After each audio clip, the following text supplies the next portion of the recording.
नागरिकांच्या तक्रारींचे स्थानिक स्तरावर निराकरण व्हावे, त्यांच्या समस्या यंत्रणेने जाणून घेऊन त्या जागच्या जागी सोडवण्यासाठी कार्यवाही करावी, यासाठी जिल्हाधिकारी विनय गौडा जीसी यांच्या अध्यक्षतेखाली बल्लारपूर उपविभागीय अधिकारी कार्यालय येथे जनता दरबारचे आयोजन करण्यात आले होते।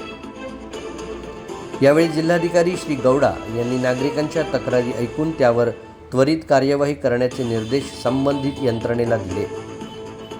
जनता दरबारमध्ये प्रॉपर्टी कार्ड मिळणे, अतिक्रमण नियमानुकूल करणे, बळजबरीने केलेले अतिक्रमण मोकळे करणे, मृत्यू प्रमाणपत्र मिळवून देणे, जमीन विषयक बाबी, ऑनलाईन 7/12, मालमत्ता गहाळ केल्याबाबत मालकी पट्टे देणे, मोजणी, फेरफार, रस्ता मंजूर करणे अशी एकूण 50 निवेदने स्वीकारण्यात आली।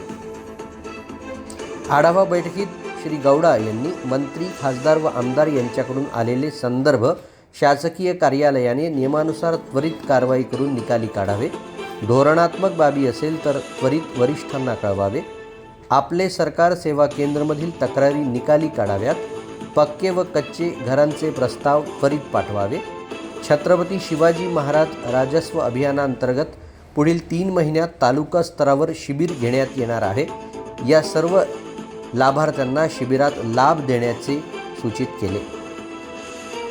यापुढे ॲग्री स्टॉक नोंदणी असेल तरच शेतकऱ्यांना योजनांचा लाभ मिळणार आहे, त्यामुळे सर्व शेतकऱ्यांनी फार्मर ID काढण्यासाठी त्वरित नोंदणी करावी।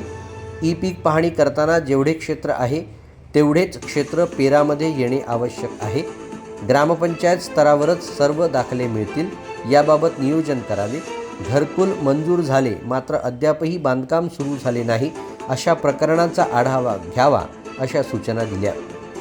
यावेळी अतिरिक्त मुख्य कार्यकारी अधिकारी कल्पना क्षीरसागर, बल्लारपूरचे उपविभागीय अधिकारी अर्जुन पावरा, तहसीलदार रेणुका कोकाटे, प्रकल्प संचालक मंजिरी टकले, उपमुख्य कार्यकारी अधिकारी गिरीश धायगुडे, जिल्हा आरोग्य अधिकारी डॉक्टर अशोक कटारे, गटविकास अधिकारी धनंजय साळवे, नप मुख्याधिकारी विशाल वाघ आदी उपस्थित होते।